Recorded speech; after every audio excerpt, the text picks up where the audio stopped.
นาทั้งร้อย70ขึ้นมาได้ถึงผลสำเร็จนั้นก็ให้เกิดความปราบปลื้มที่ยินดีและภาคภูมิใจที่ศักดิ์ศรีของกองทัพแห่งชาติและแก่ประชาชนพลเมืองลาวทั้งประเทศหลังจากยึดเมืองสารวันคืนมาได้แล้วทางขันสูงก็ได้สั่งให้ทหารออกลาดตระเวนสืบหาแหล่งที่ตั้งของศัตรูเพื่อทำการกวาดล้างต่อไป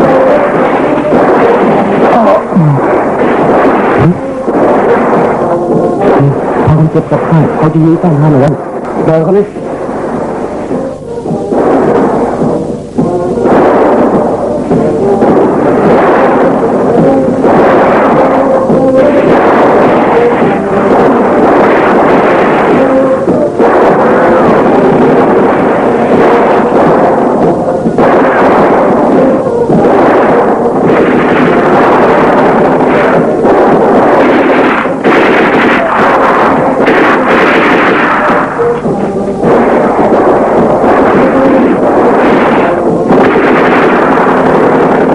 ไปก่อนพวกมันไหล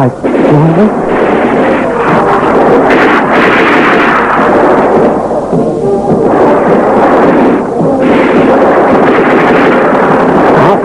เดี๋ยว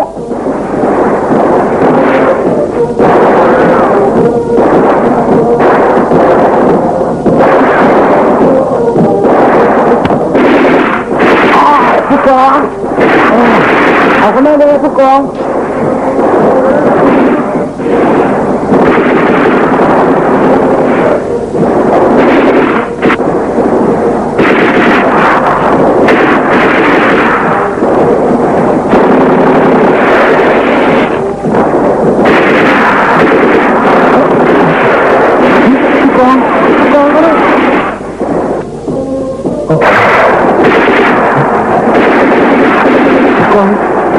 เราไปก่อนเราต้องเป็นห่วงคนนี้คือคนเอง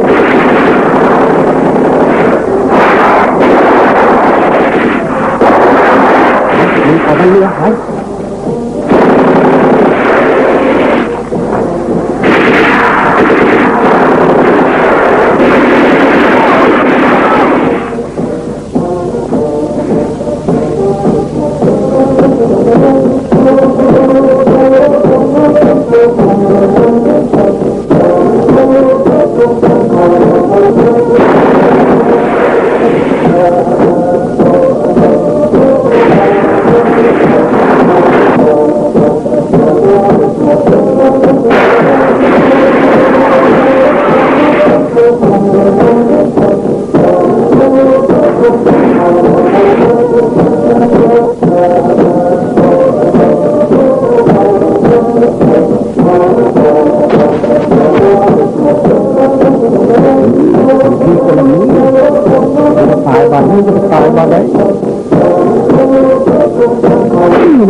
จินตนาการของภูมิพันธ์ได้เกิดขึ้นณจุดนี้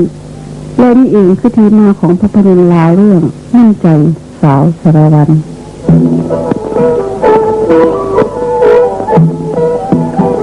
จากบทประพันธ์ของแสงระวีนั้นแสดงโดยปานินขับพรศรีนาวงศ์สุราเพชรขัดอมาตย์ราดาเรียงหลวงราชมวลขันธมิไซอเมริกันสามกันผู้มีสีกำกับการแสดงแสนเพ็ญพิไลและแสงระวีผู้ให้เสียง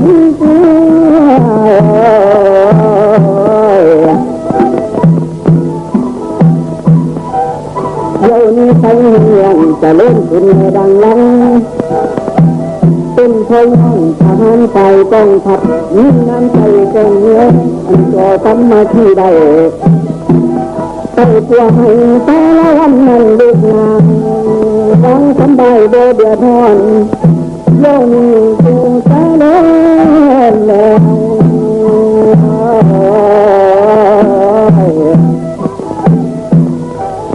เดี๋ยวน้อจังมาทุกสิ่งใดมีทำจะเล่นทุกฆ่ากันลุกกันคืนบ้านเงยหน้าเงยตาได้นั้นทหารหนึ่งกองทัพแห่งชาตินั้น ผมได้เข้าเอาไว้สารวันเลยไม่ก็มาอันอาตมก็ให้ได้ให้บาปมันทำเลยแล้ว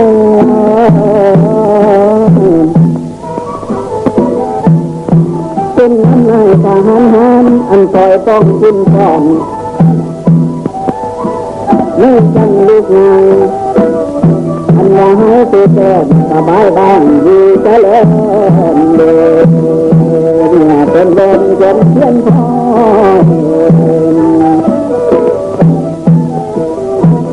เอ้ย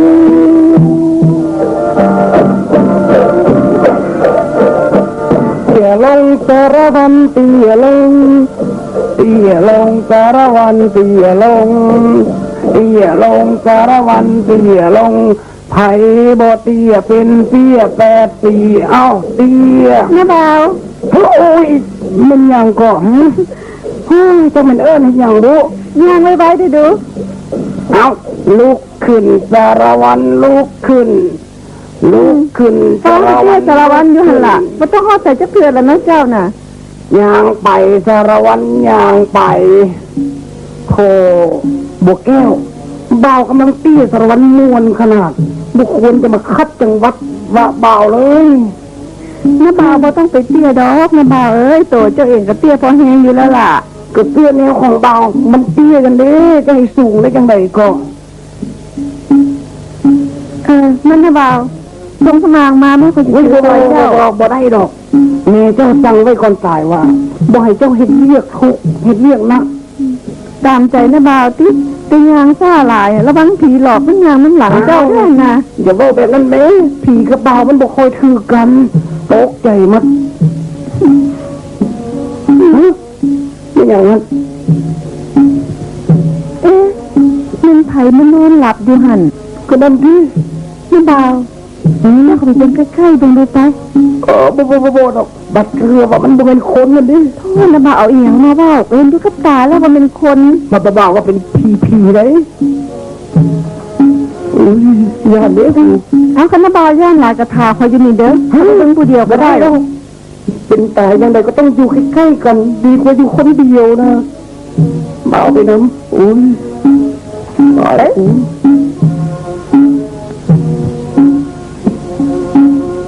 ทหารกองทัพแห่งชาติ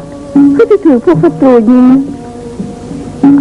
ยังบ่ตายเลยได้น้าบ่าว โหบ่แก้วเขาพูดว่าแล้วยังบ่ตายกันก็เขาพากันเปิดท้องมาบ่าวว่าบรรยากาศแถวนี้มันบ่ค่อยดีปานใดเลย แล้วสิปากคนเจ็บไปยังซี่ซั่นว่าคอยอยากซอยแล้วนะ โอ้ยเจ๋เบาซ้ำไม่แก่กูดีวะเบาเฮ็ดบ่ได้ดอกเบาก็บ่เป็นคนขี้โหดสามานที่จะฆ่าคนไม่อย่างลงคอเบาน่ะเป็นคนใจบุญอยู่ เห็นไผบอกให้น้าบ่าวเฮ็ดแบบนั่นล่ะคอยหมายความมาซอยพระเราไปปัวตั้งหาก ฮะเฮ็ดแบบนั้นบ่ได้ดอกเป็นไอ้พวกหานลาวเวียดที่เคยเที่ยวมาขอเขาขอน้ำอยู่ในหมู่บ้านเฮาฮู้เรื่องเขาสองคนนี่ก็จะเดือดร้อน ก็อยากให้ไปหู้ขึ้นตัวพาเราไปเสืองไม่ตูบกลางไฮของเฮาก็ได้ ตูบกลางไฮของเฮาอยู่ไก่หมู่บ้านคนต้องไปหู้ดอกน้าบ่าวตัวแล้วเนาะ ครับถ้าถูกบัวแก้วให้นบก็นบให้ไวก็ไวละอย่าหาเรื่องเดือดร้อนใส่ตัวเองเลยนะ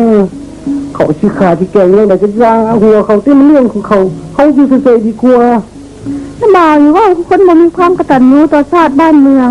น้าบ่าวสิบ่ซอยแม้แต่ทหารกองทัพแห่งชาติผู้ยอมสละหยาดเลือดและชีวิตเพื่อป้องกันพื้นแผ่นดินลาวของเฮาเช่นว่าคนนี้ใจดำขึ้นน้าบ่าวบ่ได้ดอกพยายามน้อยก็เกิดมาเป็นคนลาวที่ฮักชาติฮักพื้นแผ่นดินลาวคอยบ่เป็นคนมีละคุณบ้านเมืองขึ้นน้าบ่าวดอก กันเทศนี่มันแสบสมองดีเว้ยเอาลานเปล่ากู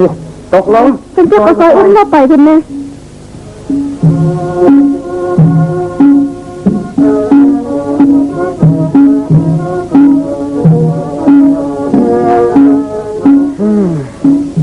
ใจเด้เดี๋ยวมาให้เป็นหมอผ่าตัดโอ้ยกินเหล้าว้าว สิพาก็บ่พาจะเกลือฟังไปกินเหล้าอยู่หั่นล่ะ โธ่ ก็บ่าวบ่เป็นหมอเด้ก็ต้องกินเหล้าย่อมน้ำใจเลยติบ่ต้นมือสั่นว่ะโอ้ น้ำใจอีหยังหมดไปตั้งขวดกว่าแล้วน้าบ่าวฮู้บอกบ่กระสุนฟังไหมน่ะมันเจ็บปวด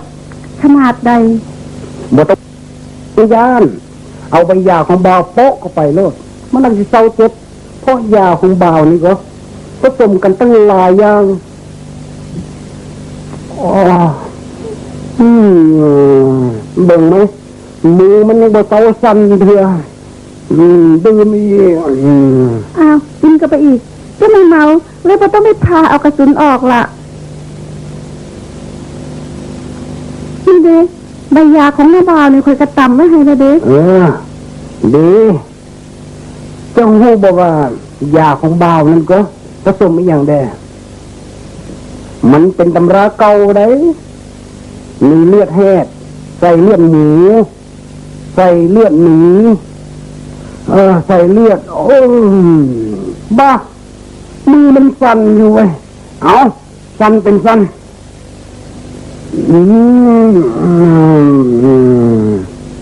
อ๋อตาลายเว้ยใส่ระบาดแล้วอยู่ใส่น้าบ่าวเมาถึงขนาดนี้แล้วน้าบ่าวสิพาตัดเอากระสุนออกให้เราได้จังไหนกันนี่นะ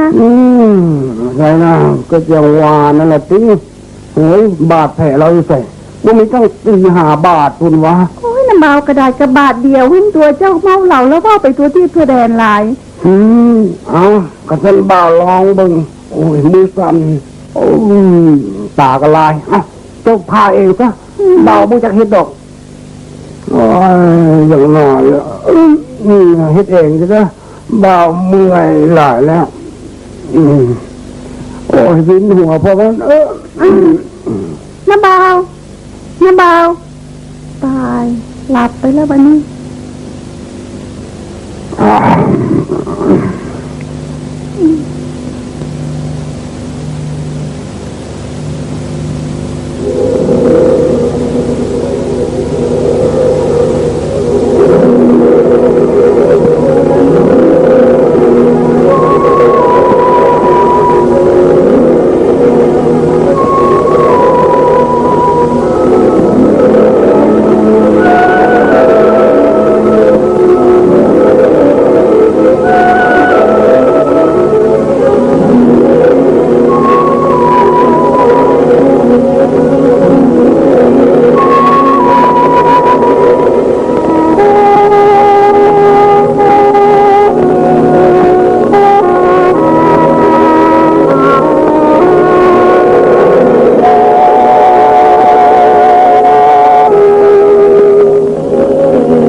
ไม่ยังก็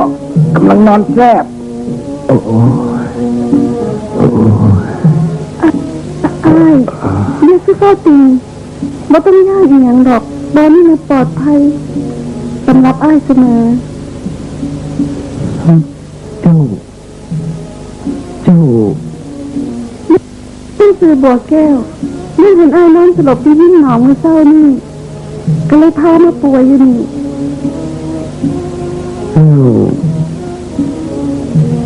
โดนไม่อยู่ใส่บ้านตะโอยแขวงสารวันอันนี้เป็นตัวกลางให้ของน้องเอง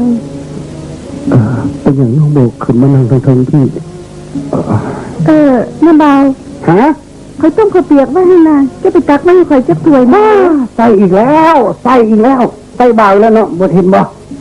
ใส่เป็นผ้าขม่าไปครึ่งนึงเลยบัดนี้บ่าวจะใส่ได้ยังไงเอาตักก็เปียกโอ้ยกลับมาเว้นเนาะมีหลานสาวคนเดียว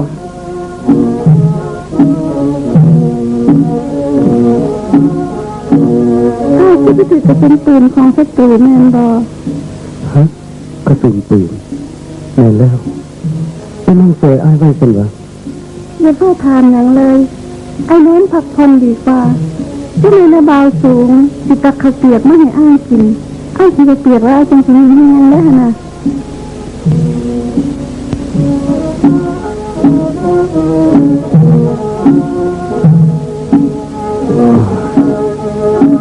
ระบาวอันนี้สิเล่ตักข้าวเปียกแล้วนะ แล้วเดี๋ยวนี้แล้ว ไม่จำเป็นไม่จะอุ้มเราขึ้นเด้อ อ้าวลุกขึ้นนั่งไว้โอ้ยเขาคงไว้เด้ออ้าวเจ็บอยู่วะโอ้ยบ่ได้เฮ็ดแฮงนะอ๋อนั่งลู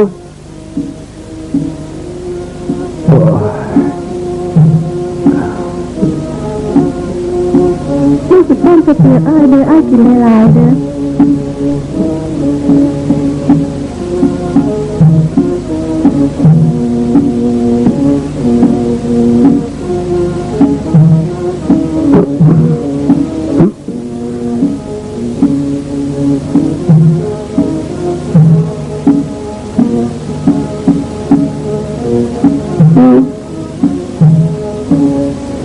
ให้จะบ่ลืมน้ำใจของน้องสาวสารวันคนนั้นไปจนตลอดชีวิต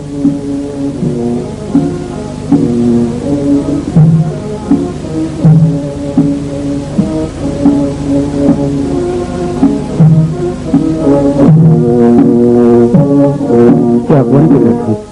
จากอาทิตย์เป็นเดือนบาดแผลของห้องเด็กก็ค่อยทุเลาลง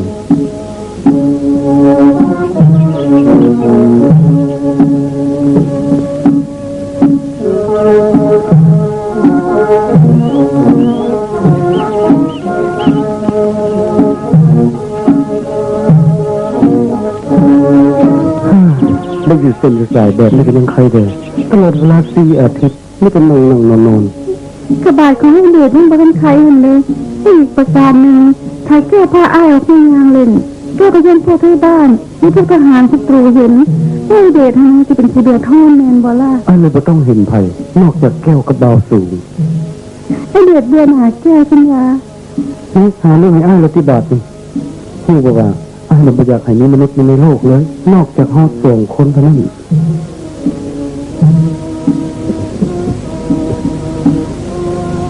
บัวแก้ว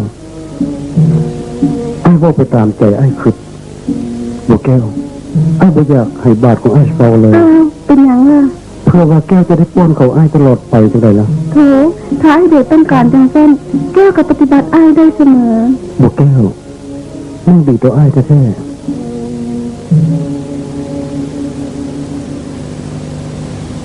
ชีวิตของไอ้อยู่รอดไม่ได้ตรงนี้ของพวกบัวแก้วสาวสารวันผู้มีทั้งความงามทั้งหน้าและตาและน้ำใจ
ด้วยใจบอกภายใน ก้วสวยเกินที่จะบรรลนาน้องเกิดอยู่ตรงพงทนายน้ำใจไม่ตรีเปี่ยมล้นด้วยความเมตตาชีวิตของอ้ายด้วยมรณาขอแก้วดอกนาชีวิตข้าจึงงอตา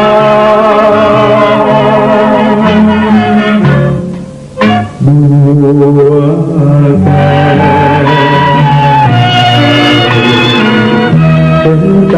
เจ้าแล้วบัวแก้วดวงใจขอรักจนกว่าที่จะสลายชีวิตมอบให้จนตายขอเป็นทา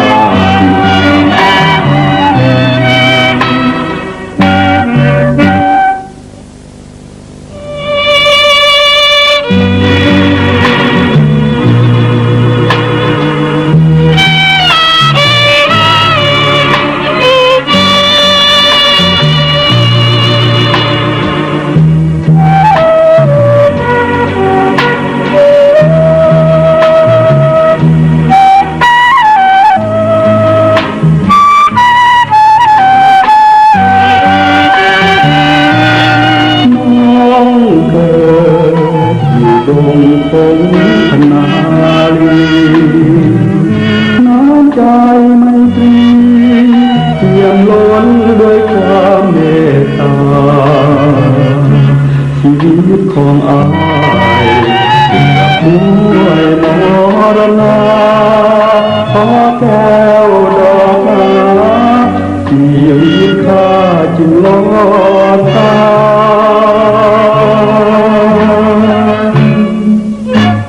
ยบัวแก้วเห็นใจเจ้าแล้วบัวแก้วดวงใจขอรักจนกว่าที่จะสลายชีวิตมอยจนตายขอเป็นทาสแก้วแก้วแก้วแก้วไปอยู่เวียงกับอ้ายบ่แก้วต้องลงใจบ่ล่ะจะไปอยู่เวียงกับอ้ายนี่นาบาวเลยแก้วมีป้าหน้าบาวไปบ่ได้หรอกเอาเราไปนำสิเพื่อนของแม่อ้ายอยู่เวียงเจ็นก้วงควงพอสำหรับแก้วกับนาบาวและแม่ของอ้ายก็เป็นคนดีมีเมตตาธรรมโดยเฉพาะสำหรับอ้ายแล้วซึ่งเป็นลูกชายคนเดียวของเพิ่นอ้ายคิดว่าเพิ่นบ่คัดดอกแก้วนี่ให้คำตอบอ้ายบ่ได้เธอดอกต้องขอปรึกษาหน้าบาวร้องมึงก่อนโอ้ยบ่ต้องปรึกษาปรึกเสยอย่างดอกบ่ต้องปรึกษาอย่างดอกนะบ่าวได้ยินหมดแล้วขอฟังอีกมันบ่ละนะบ่าวบ่ได้บ่าวน่ะมาลี่นอนเศร้าเมื่อยพวกเจ้าหักเว้าใส่หูบ่าวเองเรื่องนะบ่าวเด้ต้องลงใจว่าจังได๋สิไปบ่บัวแก้วว่าไปบ่าวก็ไปบ่าวก็อยากลุยสาววิ่งกันคือกันนั่นแหละเนาะแก้วเนาะตามใจนะบ่าวที่จะไปก็ไปซึ่งตัวคันเฮาจะไปมื้อใดล่ะบ่าวสูงจะเศร้าคิดมึงก่อนเด้อนี่อีก2 มื้อในบ้านเราจะมีบุญประเพณีมื้อนั้นก็ทุกคนต้องไปโฮมกันมวลซืนอยู่ในวัดมดและหน้ากับแก้วคิดว่าจิลักหนีออกมาหาเจ้าถ่ายอยู่นี่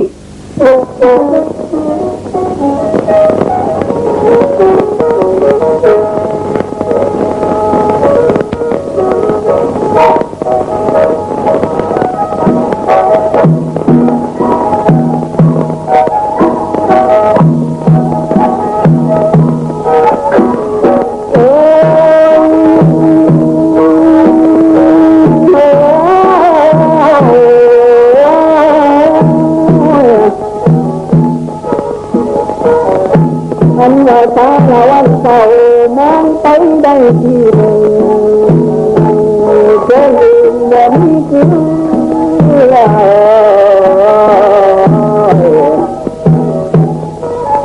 เอ้ยน้อเดี๋ยวนี้ใช้เรื่องจะเล่นคุณดังลัง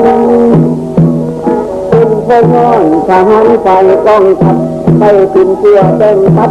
เหตุสารวันใดเขาดีไข่ตีตัวได้ลูกงานทันเมื่อมันสั่นโยนดึงสบายแล้วทางต้องานโ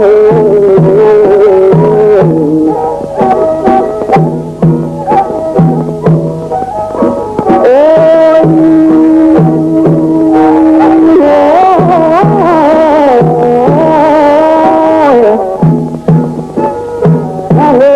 เจ้าผู้คดใจหนาที่นี้นั่นงามกอมคดเพื่อหน้าทะนอนอง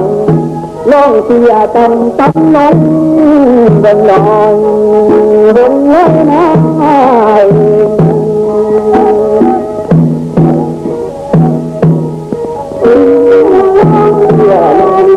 ทะลุตาลาวันเสียลง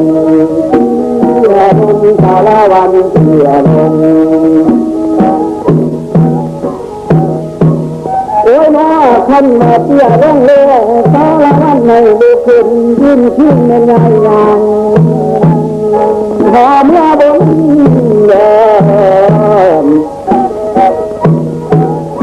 เดี๋ยวนี้พอว่าให้ทิ้งคุณจะเล่นแล้วเงินสบายน้ำไหลเดือน้ำเพื่อนบ้านตาละวันจะเล่นเห็นดีน้อเพื่อนคนพี่น้องห้องตาละวันเลยท่านเป็นท่านจิตเจ้าท่านน้ำใจเนื้อของทองตาเพื่อนเหมือนที่เขาที่เห็นนั้นจังเงินน้ำไทยลำลำสาวตาละวันเลย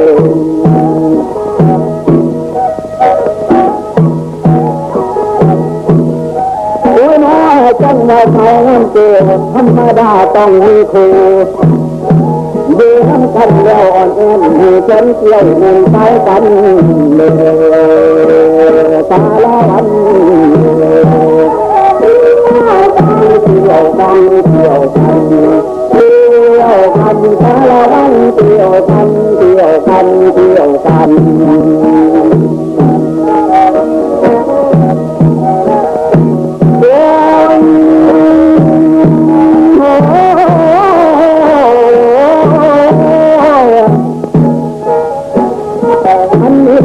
จังหวะจุดเโกสารวันทุกอย่างทั้งตาตาเลยบุญงามหน้าหัวเงินให้น้องงามเธอดีงามนั่นใจที่น้องต้องทำตาเพื่อนกันหนึ่งที่กระจุกงามคำดังเงาโมให้เธอแต่ว่าดูหันเขาให้พาไปหนึ่งหอบให้บอกตายละเห็นเป็นด้วยขนาดใจเดินบัดนี้ได้หน่อยอ่อนทองทาวินกินข้าวเนื้องานนั่นจงข้ากันกันข้าเดียวกินที่ต้องไว้ให้ยืนจงนั่นเป็นคนจะเล่นงามเดิน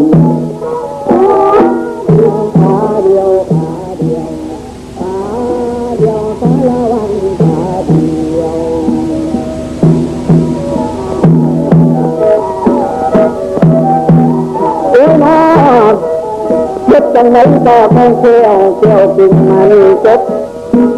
เงินที่งอมือนบตังงอเกินหรือว่าเที่ยวเดียวคุณแต่ยังอยู่ของเก่าดีงอมอันนี้เร็วแต่ว่าให้ได้เต่ามาแล้วได้มีสีหน้าบัดนี้ได้คอยจะเล่นน้ำแดงเป็นแข็งแรงแดงอ่อนพอดีอ่อนก่อนไหวเพื่อเดินในน้ำใหญ่พอดีไล่จนป้ากันทองกับผู้ได้นอน หูหวยน้ำทำทำ แก้วบัวแก้ว น้ำจุก บัวแก้ว น้ำโป่ง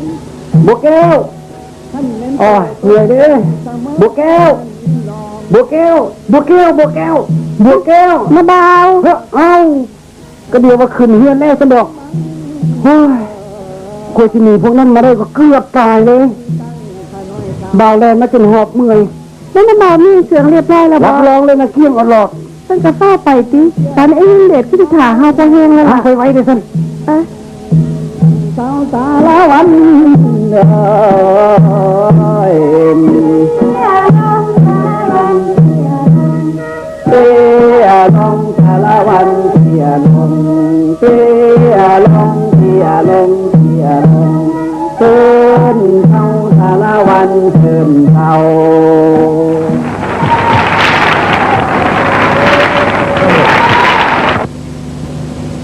นี่มาจะซื้อซ่าลายเนอะ หวยทาได้ไหมบัวแก้วทาได้บัวแก้ว อ้าวจะเคยไปไว้เดี๋ยวจนตัว ไว้ไก่เอาเครื่องคองเลยดูโอ้ยมันหลายเครื่องนี่ก็ได้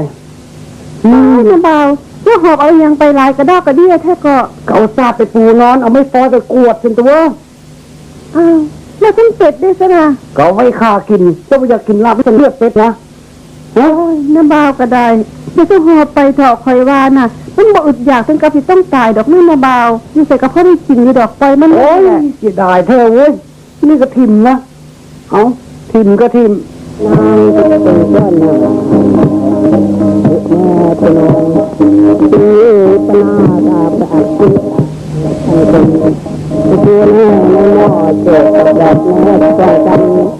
และมีกระเจ็บเจ็บมองหาเด็กเป็นเจ้าเหลือนางติดติดเด้อเด้อเด้อเด้อเด้อใจนางติดติดใจดี นั่นเด็ดไอ้ยังเด็ดน้องดีใจไล่หลายเห็นไอ้กลับมาบ้านไปหาแม่ของไอ้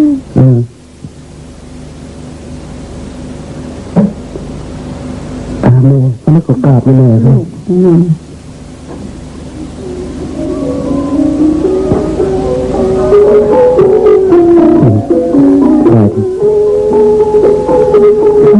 สบายดีเลยเพียง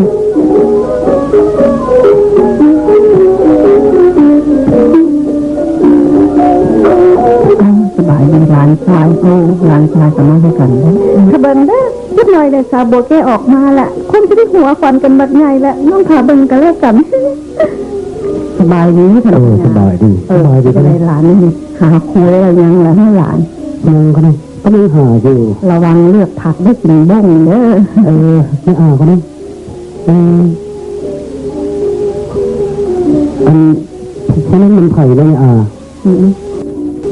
อันนั้นน่ะนางหลวงมาลีแม่ไม้สีถีของเมืองอยู่ นี่ประเด็นเราคนนี้เขาไม่หมายถึงคนที่นั่งทั้งข้างนะ โอ้เสียมพรน้องสาวของดวงมาลีเองอยากรู้จักดอกมาติอาจะแนะนำให้รู้จัก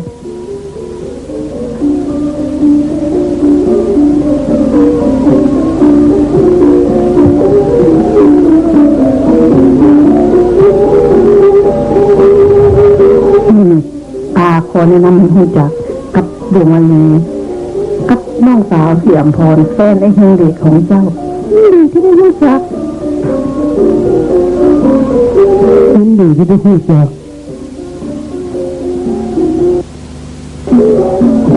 แฟนของพี่เลย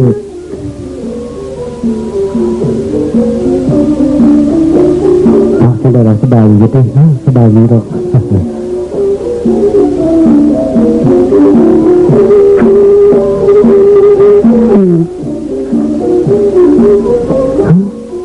โอเค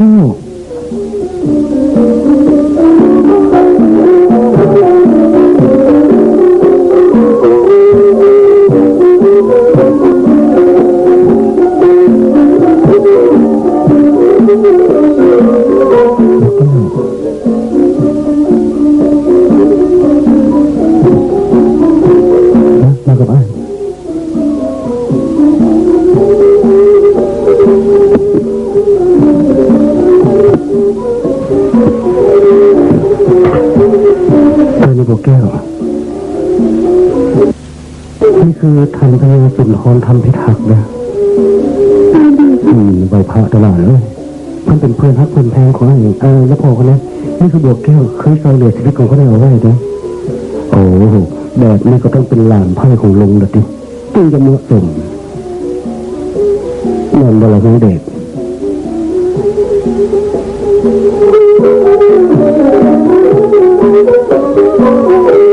รู้ไหม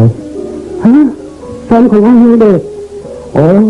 ผู้ใดก็มันแฟนของไอ้เฮียเด็กพิษหวังยังให้เป็นล้มดีกว่าฟินเดอร์คนหน่อยเดี๋ยวเลิกงานยามดีได้ได้เนี่ยเลิกงานน้ำดีแล้วนะเอาที่สานี่ไปเข้าผ้าขวัญน้ำกันเลยทั้งสองคนนี่แหละไป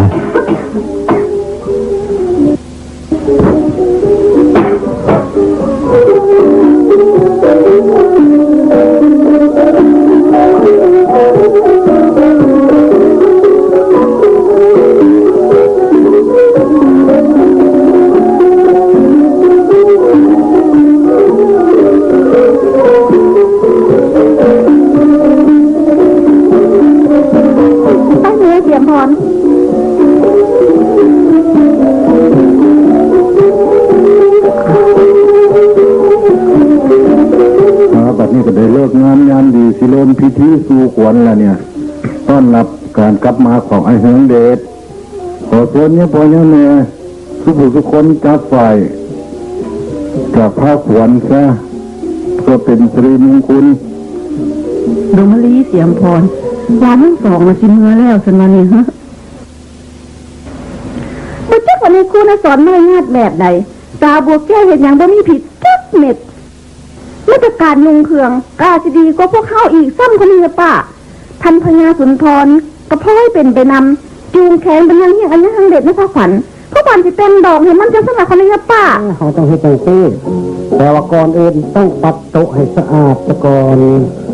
แล้วก็เอาผ้ามาเซ็ตหน้าแล้วก็มาผูกใส่คอเอาไว้เพื่อกันเปื้อนแล้วก็จับบ่วงขึ้นมาล้างซะก่อนแล้วเคาะไปเคาะมาเพื่อให้ทุกคนรู้ว่าเขาพร้อมแล้ววิธีนั่งก็ต้องนั่งแบบนี้เจ็บกดนะเวลากินเขาก็ต้องพยายามเตือนคนอื่นล้มเพื่อให้เขาเห็นว่าเขาเป็นคนหน้าหักแล้วก็ล้มจริงน้องลองต้องเฮ็ดวิธีของเฮานี่วิธีเซ็ตแกงก็ต้องเฮ็ดจังซี่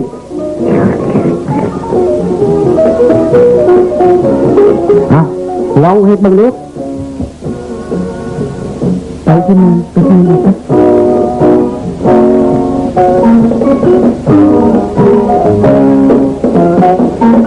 นั่งลงบ่แม่นแบบนี้ก่อนนั่งก็ต้องใส่ผ้าปัดก่อนที่มันเปื้อนเช็ดหน้าแล้วก็มาผูกใส่คอบาดนี่แล้วก็เอาบ่วงล่างใส่ในจอกหน้ามันแล้วก็เคาะบ่วงเคาะไปเคาะมาแล้วนั่งโอ้ยบ่แม่นนั่งแบบนั้นนั่งแบบนี้นั่งแบบ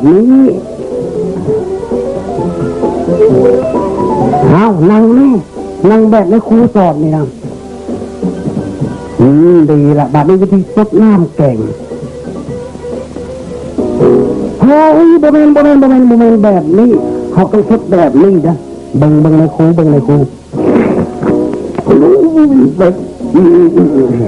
ลองให้มึง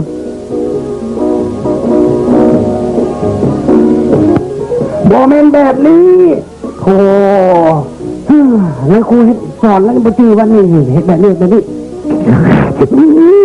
ต้องเฮ็ดหน้าหิวขี้งอจังซี่เอาอะไรดูมั้ยบ่แม่นแบบนี้จะมันสอนยากเนาะมาสอนวิธีมั้ยหลังจากรับประทานอาหารแล้วก็มีการดื่มน้ำชาแบบฟองดังโมนะ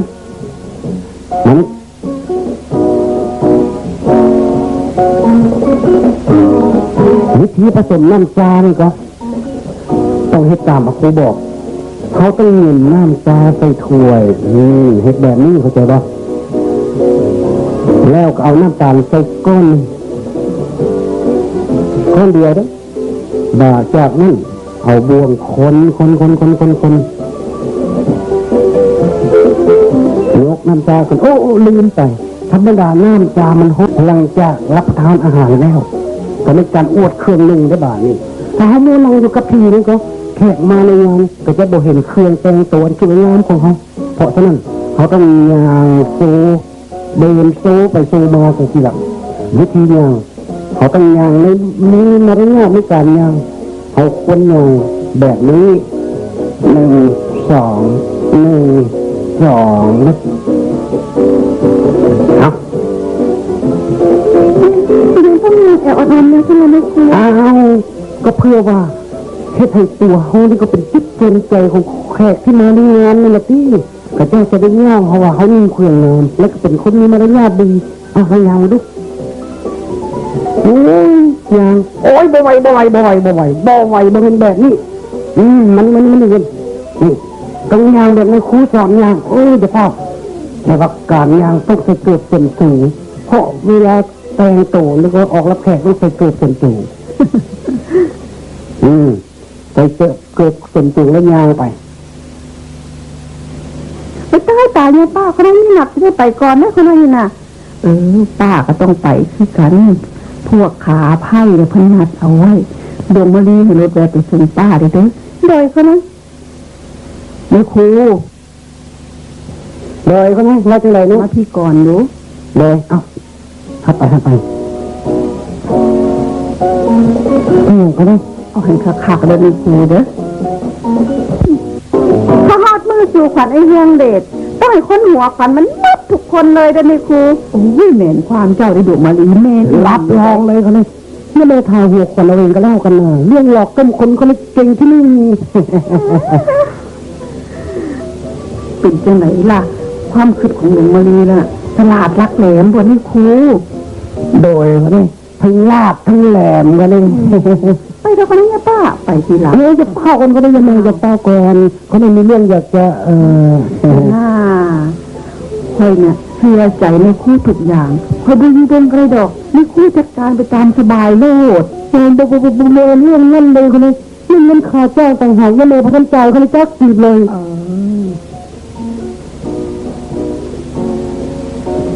เอาไปเครื่องนึงก่อนเด้อบัดแล้วจะมาเอาอีกเด้อให้เครื่องเดียวเ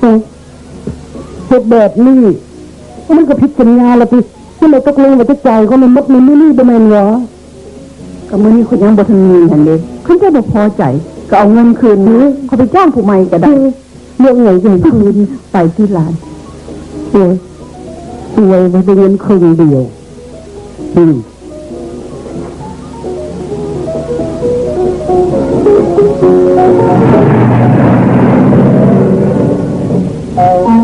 รู้แล้วมีบ่ใจครบตามสัญญาก็บ่จำเป็นต้องเสียความเท่าใดอีกต่อไปวะ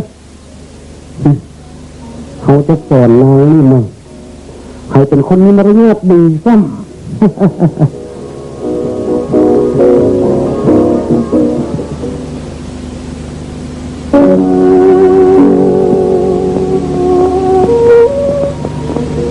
ป้ามีเรียกอย่างเขานะจะไม่โทรศัพท์ให้เขาเลยมาหาเนี่ยป้าเมื่อนี้นะคือว่าแม่มีพี่ขันน่ะเพิ่นเชิญป้าไปออกกับลูกสาวเพิ่นป้าก็เลย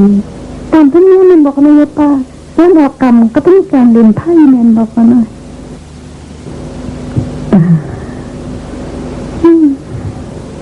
อาจจะ30,000ป้าบอกเลยป้าความจริงนะป้าก็บ่อยากรบกวนหลานดอกแต่ว่าเราป้าเสียวมาคืนดอกคันป้าเล่นได้นะด้วยหลานเด้อบ่ไปยังนะก็ไม่ป้ามีเงินไหนกินก็ได้เนาะเนาะโถลูกไพ่ในอนาคตของป้าน่ะดีจริงสิไม่สิบ่ให้ป้าหักได้จังได๋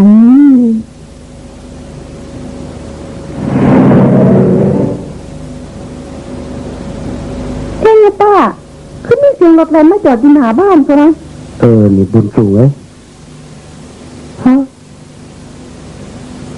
มีบนสูงถ้าเจ้าหู้ว่าพอของบัวแก้วแม่นไผ่แล้วเจ้าจะเฮ็ดจังใดล่ะบอกเขาจะดูบนสูงโผก็เลยจะตีปากสั่งสอนมันโลดแล้วก็นี่เอาตกลงถ้าเจ้าอยากตีปากขอยก็ยอมให้เจ้าตีเพราะว่าคนที่ชื่อเฮินสุนทรธรรม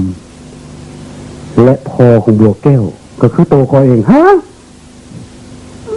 เนี่ยพอเป็นไปบ่ได้พอเสียใจที่ปะถิ่มลูกมาเป็นเวลาดนต่อไปนี่ขอให้พ่อได้มีโอกาสล้างบาปด้วยการเลี้ยงเจ้าให้ดีที่สุดลูกมาจิลูกพ่อเขามาหาพ่อดิลูกฮะตายฮะอันนี้นิมิตแก้วจะไปทางไหนคือไม่หิวกระเป๋าดังแบบนี้นะฮะแกว่าสิไปไปขึ้นรถกี่ขวบไปจะขับรถไปส่งงงไปแบบนี้มันก็เมื่อยตายแล้วพี่หรือทานไม่เลี่ยงงงคอยเว้ากันตามดังไปขึ้นนะฮะมันอย่างเขาในน้องสาวของไผ่น้องสาวของเขาหน่อยบัวแก้วเป็นน้องสาวเขาหน่อยวันยพอแม่และลูกน้องสาวของเจ้าลูกเมียสารวัตรของพ่อที่พ่อไปเอาวางฮับราชการน่ะลูกน้องสาวโธ่บ่น่าเป็นไปได้กลับมาเวรให้กูน้องสาวไปบ้านนะดึงกำลังงามแท้ๆเว้ยพุ่นเด้เยี่ยเรานั่งอยู่พุ่นเด้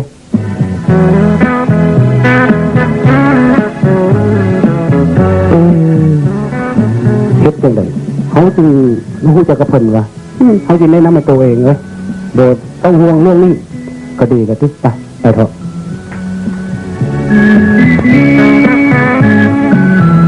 สบายดีดวงมะลิมาคนเดียวฮะเดี๋ยวว่ามันไผข้อศกปีป่าเอกคนเองวะอยากน้ำขึ้นดอกแล้วนั่งล้มกันก่อนสิโชคใจนั่งก่อนไม่นั่งก่อนแม่จะเตรียมพรดีกว่าคุณเด้เป็นลอยน้ำอยู่คุณเด้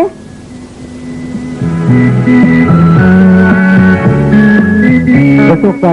เขาคนนี้นะมันรู้จักเมียนางดวงมะลิไม่หมายสาวเศรษฐีของเมืองเองกันอันนี้คือท่านอธิบดีโชคใจมีความดีเด่นเป็นพิเศษคือเป็นนึงยิ้มอยู่ที่หูจักเคยได้ยินสื่อมาตั้งหลายครั้งหาก็เห็นตัวจริงนี่เองเช่นเดียวกันเขานะท่านอธิบดีโอ้ยอย่าให้เกียรติอ้ายถึงป่านนั้นเลยว่าโชคใจจะซื้อก็พอแล้วนี่นะน้องเตรียมพรเขาจะกัดมิดในผู้สูงเกียรติแล้วได้ท่านอธิบดีโชคใจจังไหนล่ะน้องหูจักเพิ่นไว้เสติดีเขานะโชคใจโอ้สบายดีไม่ต้องเดือดมาลีวะไม่ต้องเสางามไปแค่นั้นบันนึกเลยระวังเลยขึ้นกงนิ้วเด้อพูดได้ว่าเขาไม่เจ้าของแล้วผู้จักเบอร์นี่มันเสียมพร้อมแต่งงานแล้วกันวะพอท่านแต่งดอกเพียงแต่มันกันไม่ซื่อหมดเคาะก็เดียวว่าแต่งงานแล้วเรื่องมันบ่สำคัญเด้อของมันเปลี่ยนแปลงได้เนาะแม่นบ่น้อง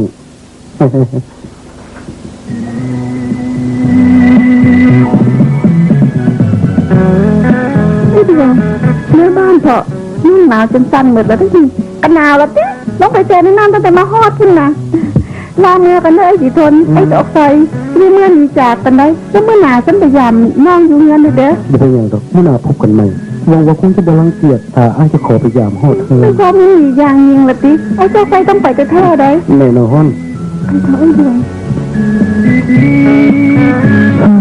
ประหลาดเนาะผู้เอื้อยและอ้วนปานมูตอนผู้น้องอรซอนปานเทพธิดาโลกเนาะโลกผู้เอื้อยกับงามเหมือนกันเว้ยงามเงินลายได้แบบนี้ถ้าเฮาได้ก็สบายเลยเว้ยแม่นบ่แม่และอ้ายแม่ยังที่อ้ายเข้าใจนักศิษย์มันเฮ็ดเวียกบ่สำเร็จเป็นยังจะบ่สำเร็จ คอยกับบู้จักเลยอ้ายลองเอิ้นมันมาถามดูบ่จักเขาบ่จักเป็นหยังมันเฮ็ดบ่เสร็จเลย น้องอีกโดนบ่ ที่สิเงินเดือน12เดือนหน้านี่ล่ะ ดีแต่งไวๆที่ได้อุ้มหลานก่อนลาก่อนเด้อ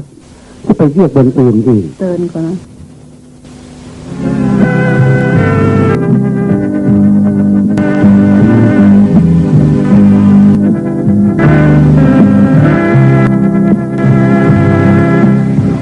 โอ้สบายดีเขาเนี่ยสบายดีหลานใจโชคดีเรื่อยๆนะเจ้าเนาะคนเด็กแม่ของเจ้า อ้าวกลับมาที่อย่างละลูกลืมเครื่องไว้เห็นไหม เขาไม่ได้รับคำสั่งออกแนวหนาให้บินจะขึ้นเวลา11 โมงเขาได้ยังไง ออกหน้าอีกแล้วไปทางไหนล่ะลูก เลยทางใต้เขตปักเซเขาเนี่ย โถมาอยู่เฮือนอ่ะบ่ได้พอ2 เดือนไม่ได้จังไหนเลยเดือน12ลูกจังจะได้แต่งดอง มันจำเป็นนะได้ทั้งยังไง แต่แม่อยากได้มาใส่หนีเพิ่น บางเทื่อเดือน12เขาเนี่ยอาจจะลาพักได้3-4 มื้อ ดีได้ลูกลามาเถอะ3-4 มื้อแม่สิหาไว้ถาเด้อลูกเด้อ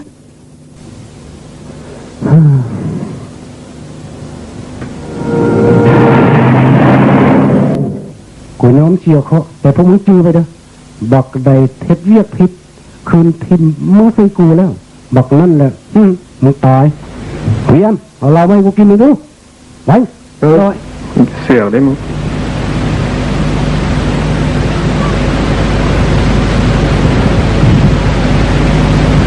เมื่อนี้กูใจดีไว้ยกูพ่อมูตอนตัวหนึ่ง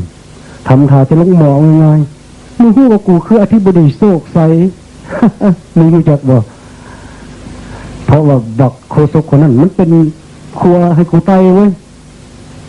แต่อ้ายในใจบ่ว่าบักโคซุกคนนั้นสิบ่ฮู้เบื้องหลังว่าอ้ายเนี่ยคืออดีตผอม แล้วฝากมา กูบ่เห็นแบบมึงโง่คือมึงนะเว้ย มึงนั่นนะไปเกียมหาเสาบ้านหลังใหญ่ๆงามๆไว้กู เพื่อต้อนหมูกันแล้วกัน เข้าใจบ่ทางไปยังมึงบ่ไปหากินเลยเว้ย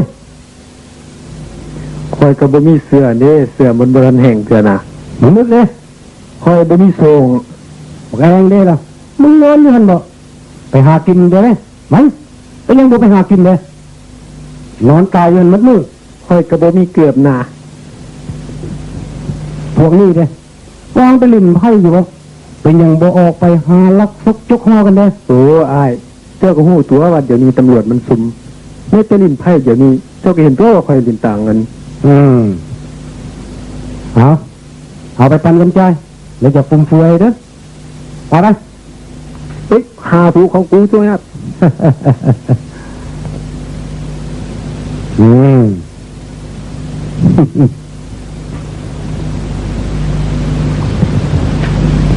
สำหรับเด็กและพวกมึงทุกคนเตรียมตัวไว้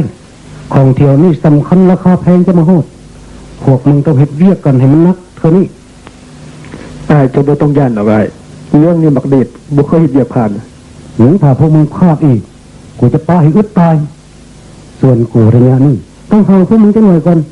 เพราะกูต้องจัดการกับแม่หมายเศรษฐีทรงพี่น้องกูนั่นถ้างานจองอย่างนี้สำเร็จแล้วมึงเอ้ย พวกมึงสบายตลอดชาติเลย ถ้าหากพลาดสู่แจ๊ด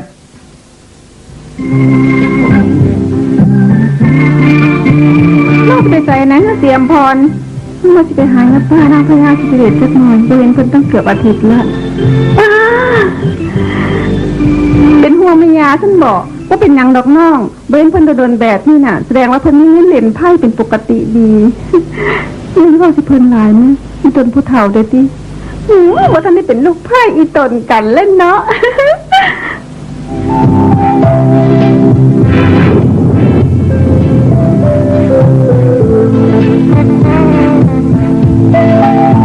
อุ้ยแต่ทีดีซอกใจมาเมื่อนี้คือจะลมแหงหลายเนาะผัดเอาท่านอธิบดีมาฮอดเทือนของพวกเขา คิดฮอดพวกน้องหลายมื้อเลยดิหากก็มีโอกาสในมื้อนี้เองก็เลยมายาม เตรียมพรน้องจะฟ้าไปไหมเรียกกันไม่บอกฟ้าปานในดอกอยู่ลมไอ้ซอกใจเป็นงูเอื้อยก่อนจี น้องเสียมพรคงจะรังเกียจอ้ายอยู่บ่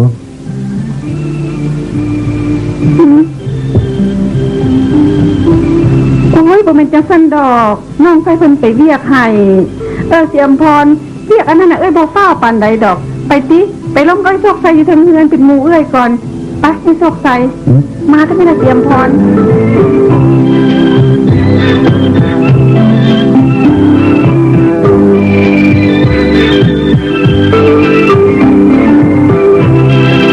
ถ้าก็อีหลีเด้อก็ถือว่าน้องจัดบ้านได้เป็นตาหนาอยู่แท้ๆถ้าขอสมเสย เป็นอายตั้งน้องพวกน้องซื่อๆบ่ล่ะ โอ้ยบ่เลยเพราะว่าด้วยความจริงใจ ให้บัวแม่เมื่อห้างเด็ดพิการแบบนี้ก็ควรจะปล่อยให้เสียมพรน่ะมีอิสระในการหาครูครองคนใหม่อะป้าสุดแล้วแต่ความพอใจของเจ้าที่ดวงมาลีโดยคนน้อยบ่มีไผดอกที่อยากฝังชีวิตไว้กับคนพิการที่บ่มีอนาคตโดยเฉพาะคนที่กำลังจะกลายเป็นคนสิ้นเนื้อประดาตัวดวงมาลีเจ้ากำลังดูถูกคอยกับลูก ขอน้อยสิยังบ่ทันเว้าถึงเรื่องหนี้สินที่เนี่ยป้าติดขะน้อยเอาแหวนของเจ้าคืนไปเท่าตาบอดจื้อไว้ว่าเจ้าขาดกับน้องสาวของข่อยนับแต่วินาทีนี้เป็นต้นไป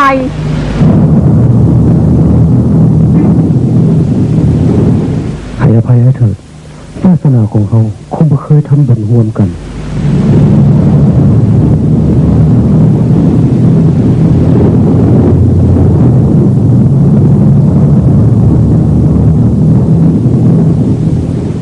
พญาสุนทรมาแม่กับไผ่คือบัวแก้ว บัวแก้วพอไม่เรียกกำนางพญาจักหน่อยลูกลงไปกับพอดิลูก ได้แล้วก็นั้นเขาแนะนำถามไม่ลดก็ได้ บ่นเติบไปลูกลงไปกับพอดีกว่าลูกจะย่านยังเดี๋ยวนี้บัวแก้วก็เป็นลูกสาวของพ่อบ่แม่นบัวแก้วคนเก่าแล้วเขาแน่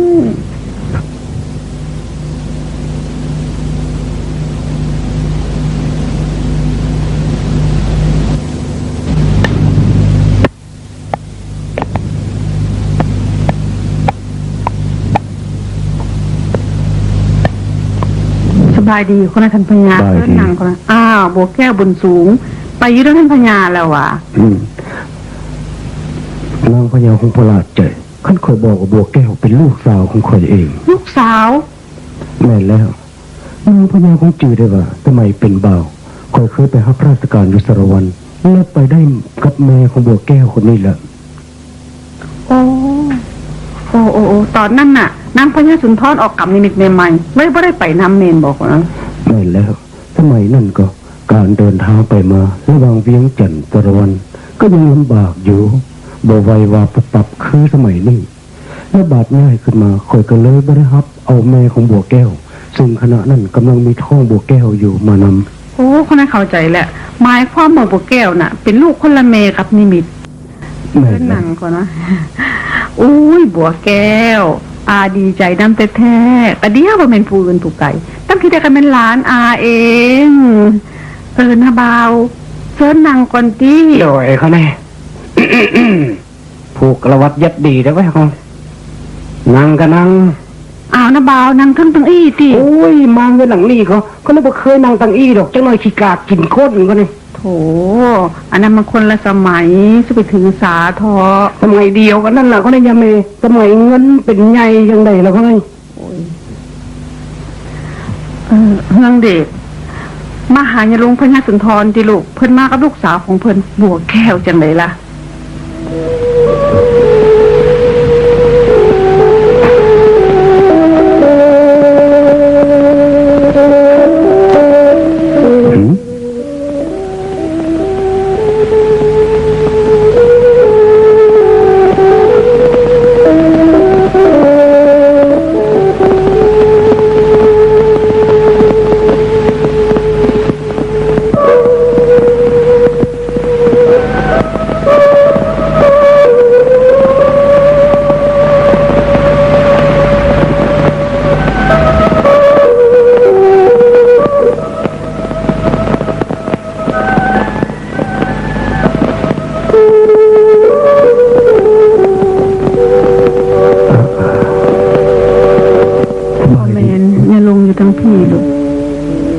ดีเขาเนี่ยลุง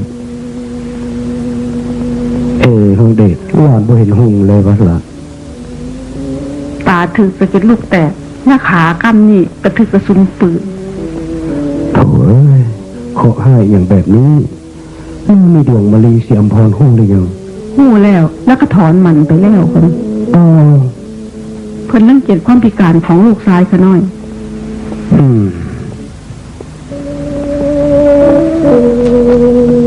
ไอ้ประกันบนสูงนั่งอยู่นี้นั่งอยู่นี่นั่งอยู่นี่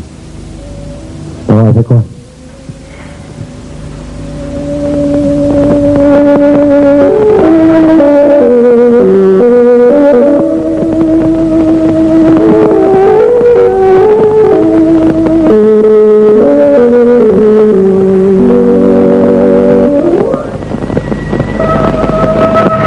เสียใจหลายแท้ลูกเอ้ยร้อยพอฟังแต่ต้องมีเรื่องอย่างอยู่ในใจก็พอนะเข้าใจดีว่าความฮักข้างแรกของหญิงสาวมันเป็นความฮักบริสุทธิ์พ่อที่บอกคัดข่วงหรือห้ามปรามหากว่าลูกของพ่อแต่ยินดีแต่งงานโดยบรังเกียจความพิการของเขาและพ่อก็คอยนึกตึก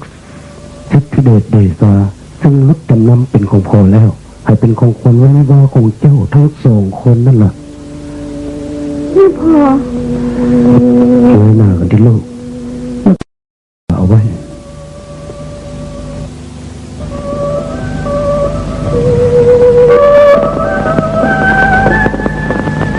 แก้วบรังเกียจความพิการของอ้ายบ่ ความรู้สึกของแก้วที่มีต่อไอเดชมาอยู่บ้านปลาสารวันเป็นจังใดเดี๋ยวนี้ก็บอกเคยเปลี่ยนแปลงและจะบอกเปลี่ยนแปลงตลอดตัวชีวิตของแก้ว โถบ่แก้วนางแก้วในดวงใจของอ้ายดีใจที่ได้แก้วดวงนี้มาเป็นแก้วใจของอ้าย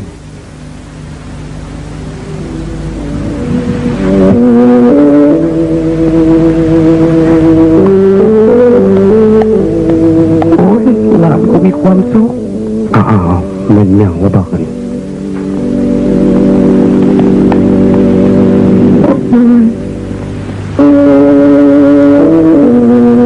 มีความสุขเด้อบนทุกอย่ามาวนหน้ากำลังมีความสุขบนทุกตายหายเคยกูโอ้ยอายด้วยกู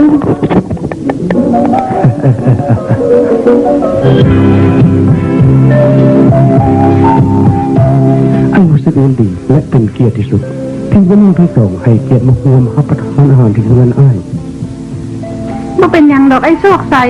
ความจริงน้องทั้งสองก็ตั้งใจอยู่เสมอว่าสิมาเที่ยวเล่นบ้านอ้ายอยู่แล้วกับพอดีอ้ายโชคใสไปเชิญพวกน้องมาแม่นบ่ล่ะเสียมพร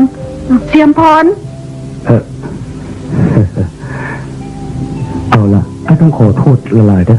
ขอตัวไปจัดเครื่องดื่มให้พวกน้องก่อนใกล้ถึงเวลาอาหารแล้วเด้อ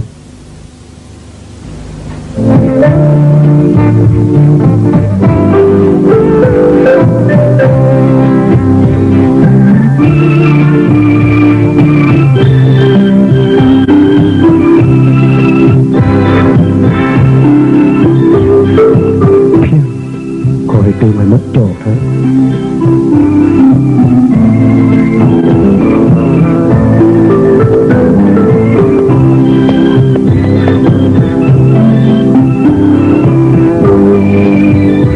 เอาอย่าน้องเตรียมพรอยู่คนเดียวมันก็ลำบากจังสี่แหละยังก็ได้เฮ็ดเอาเองหมดเลยรู้สึกลำบากใจแท้ถ้ามันเป็นอย่างไอ้โทรหาคนมาซอยเงินคำแล้วก็จัดบ้านจัดงานสนานให้โชคใสอ้ายก็กำลังสอบหาอยู่ไม่รู้ว่าเพิ่นจะสนใจอ้ายหรือบ่มันเป็นปัญหา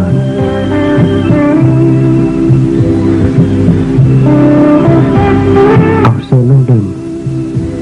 เพื่อความเป็นมิตรของเรา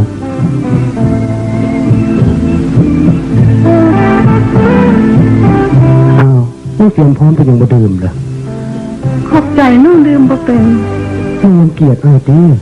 บ่ดอกน้องบ่เคยดื่มเหล้าอีหลี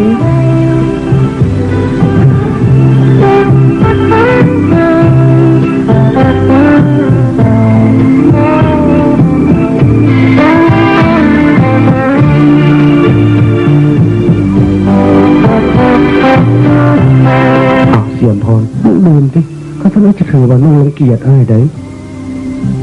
ดื่มดิ บ่ดอกไอ้โชคใจน้องบ่เคยดื่มเหล้าจักเทื่อ ถ้าน้องบ่ดื่มอ้ายก็ต้องบังคับให้ดื่มดื่มไหม อ้าวไอ้ดวงไอ้ดวงไอ้ดวงเป็นหยัง ไม่ต้องตกใจดอกเสียมพรเรื่องของเจ้าก็เพียงแต่นอนหลับไปเท่านั้น เจ้าสยามนอนหลับให้เอ้ยข่อยแม่นบ่ บ่เรื่องเจ้าหลับไปเอง อย่าไปสนใจเลยนะน้องสาวมันก็เรื่องเขาดีกว่า ข่อยบ่มีเรื่องหยังสิว่าน้ำเจ้าน่ะ ก็เรื่องความฮักของเขาจังใดล่ะ บ้าเว้าบ้าข่อยบ่เคยมีหยังกับเจ้าจักเทื่อน่ะอย่าเด้อย่าเข้ามาเด้ข่อยพางหัวแตกไปแท้เด้อย่าเด้ จะเก่งแล้วนะน้องสาวคืนนี้มันบ่มีความฮักของอ้ายได้ดอก อย่า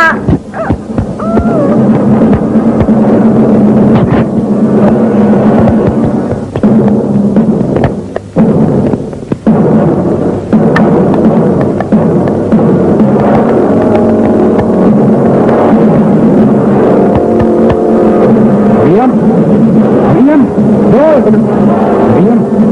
โอ้ยเรียมมึงเอาข้าวคนนึงนะไปจับให้กูได้ไว้นี่โอ้ย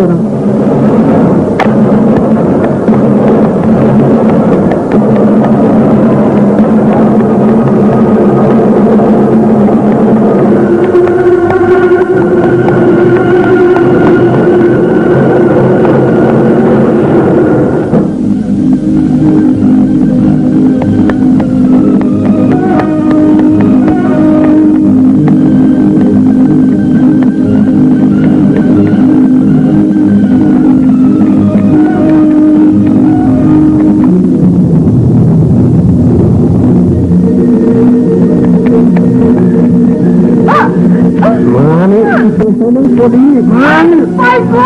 นี่ไปใส่อะ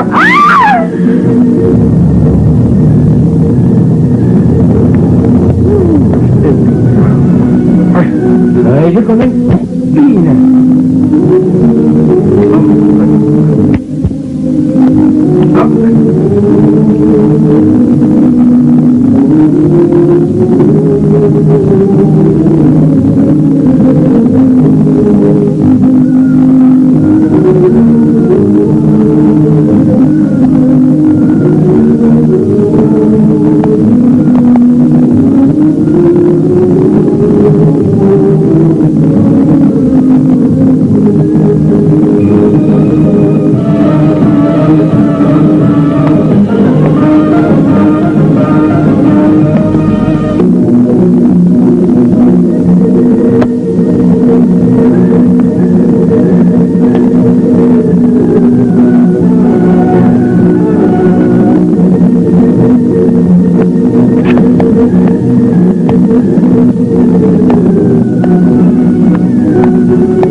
เอี่ยมไปนำบวยน้องหอยมาเลยข่าว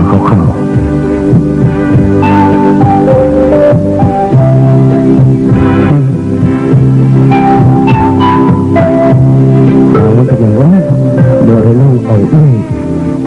ที่เป็นอย่าง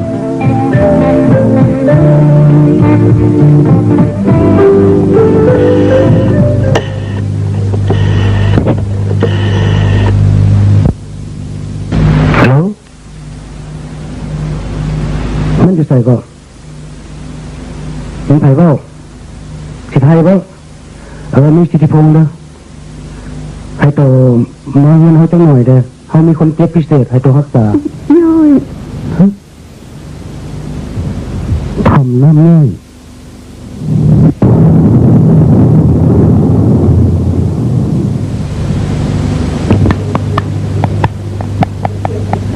เกิดเหตุอีกขึ้นขึ้นมาเหรอฮะ โอ้มันอยู่ข้างในก็ได้ อ้าวดวงมาลี อ้าว นี่เด็กผมที่เรื่องนี้ได้จังไดก่อนฮะ มีคนโทรศัพท์ไปบอกเมื่อกี้นี่เอง เขาชวนแม่ซอยพาดงมะลิไปชมห้องหมอได้ด้วยเขาเนี่ยเขาเลยจะไปนำจัดบักโซกใส่ฮะ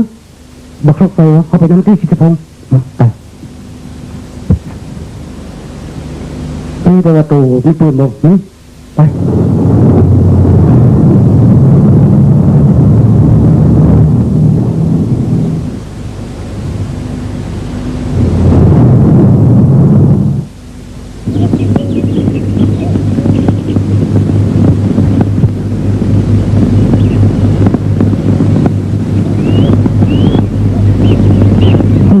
อย่าแผนรถกู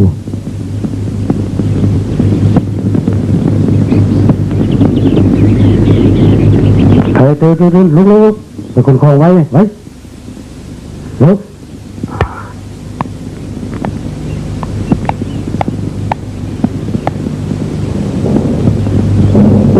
กเลย เดี๋ยวตำรวจเนาะ ไปคนคลองไว้นางตัวดีลุกขึ้นเดี๋ยวนี้ เปล่า ไป ไปใส่ ไปก็ไปแล้ว กูบ่ไปนะ ไปเดี๋ยวนี้ บ่ไปนี่ว่ากูบ่ไป บ่ไปบ่ไป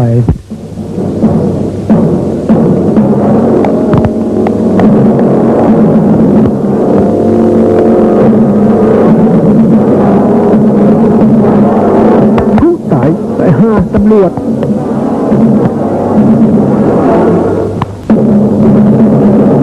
ที่ไหนจะมีตำรวจไปบอกใครดีกว่าไป วันนี้ข้างเด็กจะไปทางนั้นนะเขาจะไปทางที่ไปกัน นี่ว่ากูบ่ไป ก็มาเก่งแล้ว เขามา เก่งอยู่เหรอไปไอ้จะดี ไอ้ตำรวจนะไอ้ตำรวจล้อมือมาเลยที่ไหนไอ้ เฮ้ยมึงบ่ต้องย่านหรอกเว้ยเอามึงไปเบิกทางไปเราตัวดี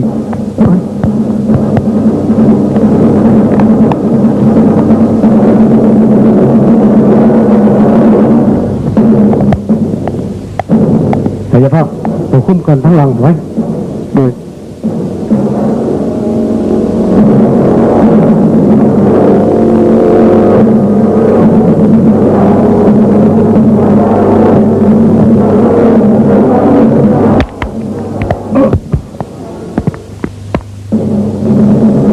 เจียมพรนี่ไปก่อนไว้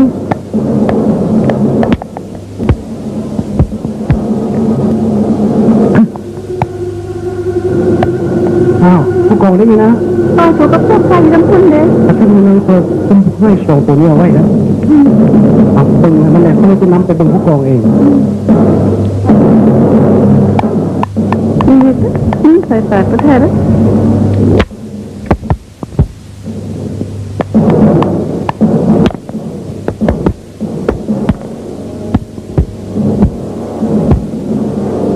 โมเมนต์นะ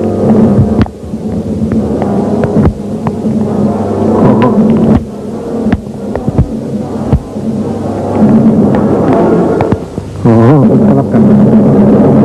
ม่ละผมเสียตัวนี้นะ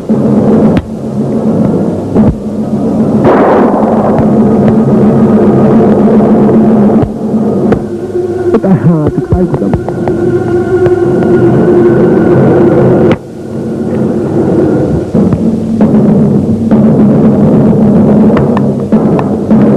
ไปมั้ยไปยิงรถยิงไปไหน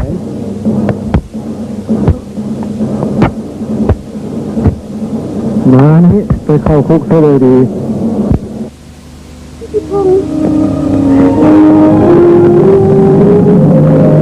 อายุเขาไอ้ดวงของนุ่นแลบอ ที่ของน้องปลอดภัยอยู่ในโรงพยาบาลเจ็บพิเดชแล้ว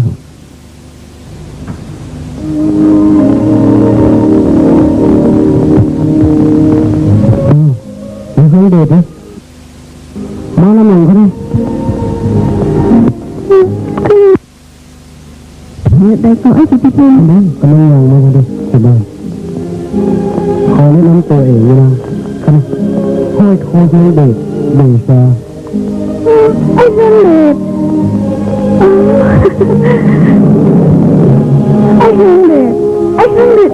นี่นะอ้าวแม่ขาอ้าย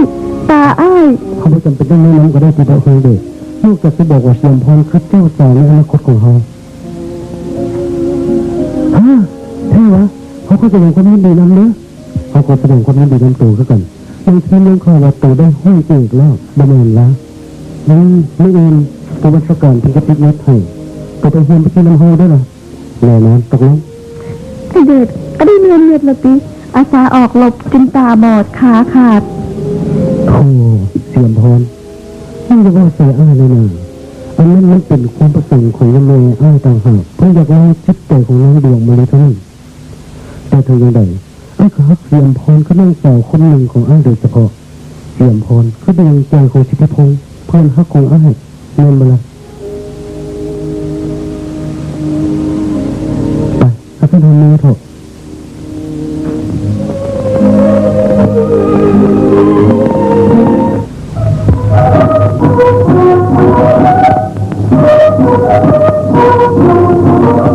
ว่าจะไหนเด็กที่ไม่เมื่อสมบัติทางเพื่อนเกี่ยมแสดงความยินดีน้ำอยู่เล่นบ่ไม่แล้วแต่ว่าเขาขอเวลาปลอมไปจักหน้าหนึ่งถ้าจะปลอมไม่อย่างนี้หลอกเด็กมันนี่ก็สำเร็จเลยด้วยชีวิตแบบปากเขาหยอกภาษาเล่นนิสนาเก่าขับรถไปฟังเขาเลยปะตกลง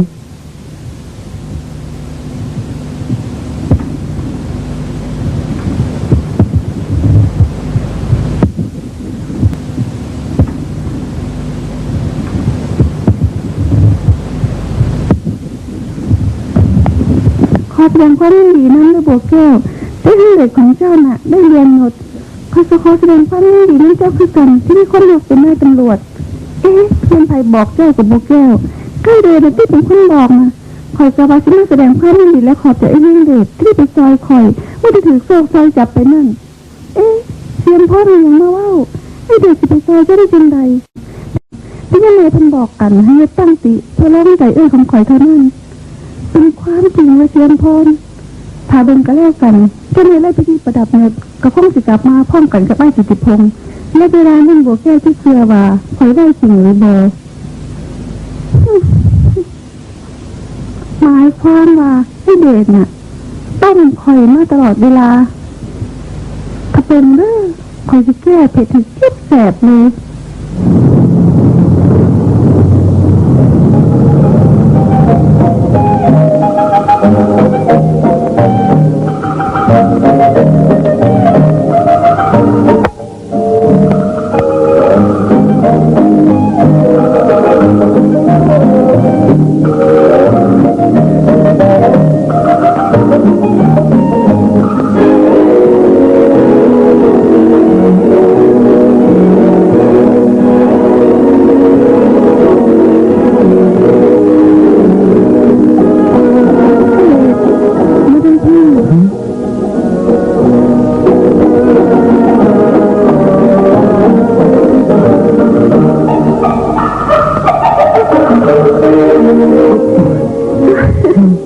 ก็อยากจะพาไอ้มาทำโทษกัน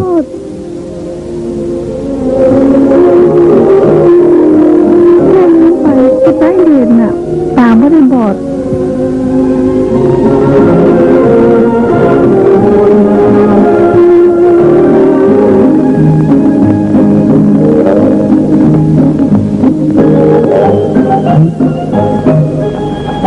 ไอ้เด็กเห็นศพไหม้จังว่าจะยางหรือไม่ได้ผมเห็นดอกให้ได้กินมันซื่อได้กิน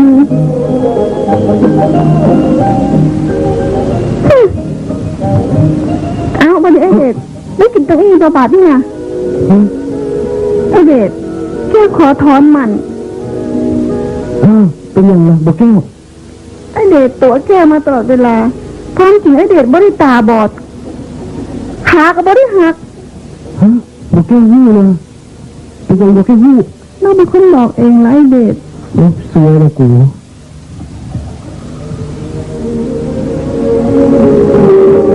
ไม่พอมันเขาเถาะกันเลยมีเรื่องอย่างก็ไอเด็ดนะไม่ได้พิการไอเด็ดต้มพวกเขากันไม่พอพอรู้มาดนแล้วว่าเรื่องเด็ดไม่ได้พิการลูกเลยพอหูดนแล้วนะไม่พอหูไม่เป็นอย่างที่พอมาบอกเขาหน่อยจริงนะ เพราะนั่นบ่ยอมดอกเนี่ยพอเป็นใจไอ้เด็กต้มเขาหน่อย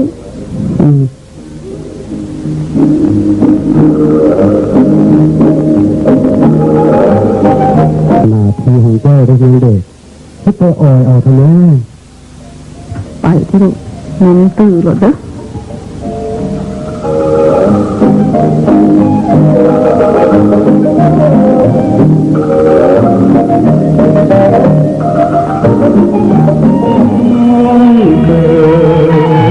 จงสนทนาลีน้ำใจไมตรีเปี่ยมล้นด้วยความเมตตาชีวิตของอายด้วยน